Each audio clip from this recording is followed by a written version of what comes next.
என்னை கூட்டிகிட்டு போயிட்டார். கூட்டிகிட்டு போய் அவருடைய கடை வந்து பார்த்திங்கன்னா கிறிஸ்டல் ஜுவல்ஸ்னு சொல்லி டி நகரில் இப்போ ஃபாத்திமாவுக்கு பக்கத்தில் வச்சுருந்தாங்க. அப்போ வந்து கீதாஞ்சலின்னு ஒரு ஹோட்டல் இருந்தது அந்த இடத்துல. ஸோ அந்த பில்டிங்கில் வந்து அவங்க வச்சுருந்தாங்க. அப்போ அந்த அன்றைக்கே சொல்லிட்டாங்க, நீ இந்த பில்டிங்கை ஃபுல்லாக பார்த்துக்கோ, இந்த கடையை பூரா நீ பார்த்துக்க, ஏன் நீ வந்து ஊருக்கு போகிறேங்கிறேன்னு சொல்லி அன்றைக்கி ஒரு நைட்டில் வந்து என்னோடய லைஃப் வந்து பிளேட்ஃபார்ம்லேருந்து ஏசி ரூமுக்கு மாறிடுச்சு.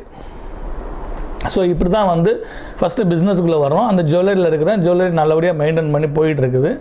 இதுக்கு அடுத்து வந்து என்னுடைய மேரேஜ் வந்து 99 நடக்குது. இந்த மேரேஜுமே வந்து லவ் மேரேஜாக மாறுது. அதுதான் இங்கே தான் வந்து என்னுடைய விஷயம் ட்ரெண்டு வந்து என்ன பண்ணன்னு தெரியாமல் அந்த மேரேஜ் விஷயத்தில் வந்து நம்ம அந்த ஏஜில் வந்து நம்ம என்ன முடிவு எடுக்கிறோமோ அதுதானே. அதனால் வந்து லவ் பண்ணி மேரேஜ் பண்ணியாச்சு. மேரேஜ் வந்து குன்னூரில் அவங்க இருக்காங்க, நான் வந்து சென்னையில் இருக்கிறேன். இப்படியே வந்து லைஃப் போகுது. இது ஏதாவது ஒன்று ஒரு மாற்று கருத்து பண்ணணுமே, ஏதாவது ஒன்று பண்ணணும்னா அந்த ஜுவல்லரியில் உள்ளவர் வந்து அவர் பேர் வந்து முகமது மன்சூர். அவங்களும் அவங்களுடைய பிரதர்